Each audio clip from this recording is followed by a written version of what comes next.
Hello, my name is Tiffany Chang, and this is Conductor as CEO, where I take ideas from other industries and share how we can apply them as arts leaders.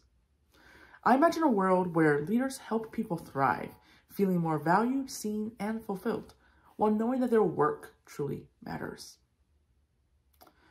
A part of me never feels like I'm quite good enough, knowledgeable enough, wise enough to truly take on the huge responsibility of being on the podium. And that part of me knew deep down that it is impossible to know everything at the same time.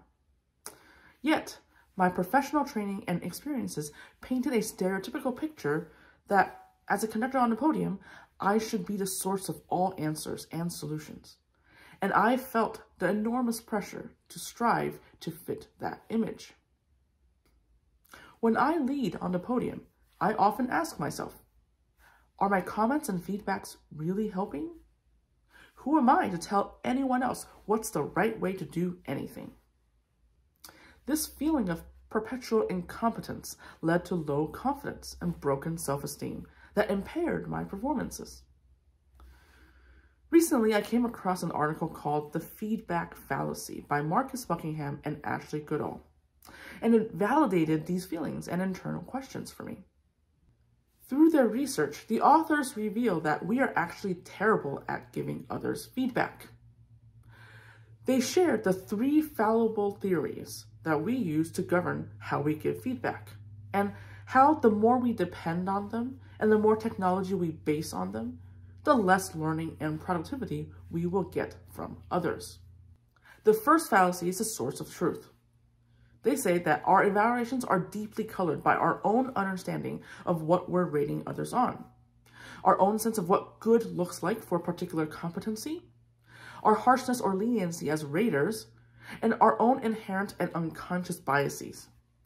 This phenomenon is called idiosyncratic rater effect, and it's large. More than half of your rating of someone else reflects your characteristics, not hers. And resiliency. No training can lessen it. In other words, the research shows that feedback is more distortion than truth. The second fallacy is how we learn. Learning is less a function of adding something that isn't there than it is of recognizing, reinforcing, and refining what already is. Research shows that focusing people on their shortcomings or gaps doesn't engage learning. It impairs it. And the third fallacy is excellence. The third belief is that great performance is universal, analyzable, and describable, and that once defined, it can be transferred from one person to another, regardless of who each individual is.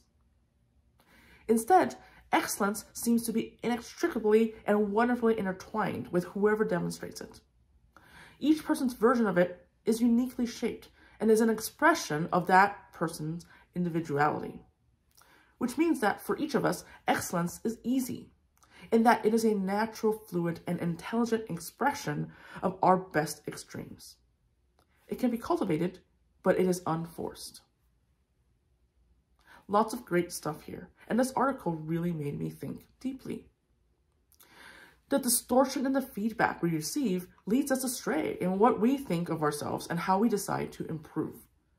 This pertains to both criticism and praise, and it leads to our believing that excellence is defined by others, externally, and via some universal metric. However, for most work, especially in the arts, the metrics are subjective and therefore largely unreliable. So maybe one way to approach feedback is via encouraging introspection.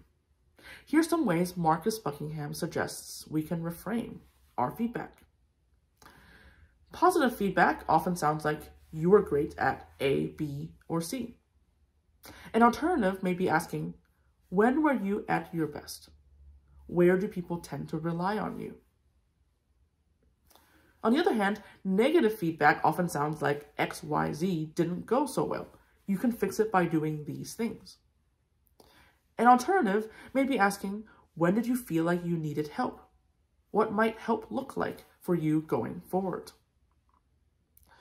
Using introspective questions gives people agency to take responsibility of their own reflections and growth.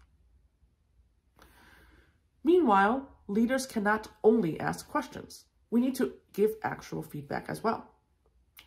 So how might we reframe how we give feedback as to not give in to the pitfalls of the feedback fallacies? Well, we can see the feedback we give as data we provide for the recipient. The recipient can then decide what they do with the information.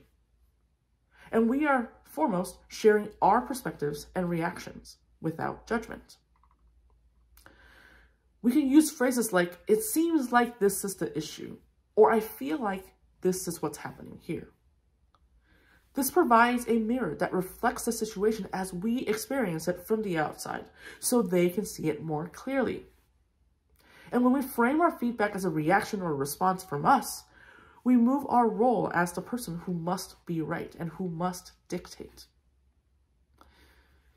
Now, at the same time, our perspectives are equally important for positive feedback.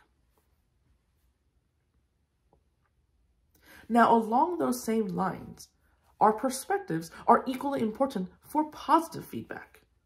Our talents and areas of excellence are often so natural and matter-of-fact to us that we are completely blind to them. A leader's reactions can highlight these pre-existing strengths. It helps reveal that they, the people, indeed have value to give, and that this value is recognizable by others who see and appreciate them. This is in direct alignment with what the article describes as innate excellence, and seeing it for what it is and bringing out the best of it. We all have the capacity to find some answers within ourselves to further our growth professionally and personally. We don't need to wait for someone else to tell us what to do or how to do it all the time. For many of us, we've expected these answers to come externally, from a teacher, a leader, a coach, and someone older or more experienced. In doing so, we actually disempower ourselves. And our leaders who operate under the same mindset of telling keeps us in that state. Leaders and their people are partners in effective feedback. Both need to give information and engage in dialogue. We can begin by using introspective questions and considering feedback as a leader's reactions. We can then use both sets of data as a springboard for dialogue to diagnose challenges and grow together. If these ideas resonate with you, please consider signing up in the link below to receive an email with each new blog post sent directly to your inbox. Thank you and have a great day.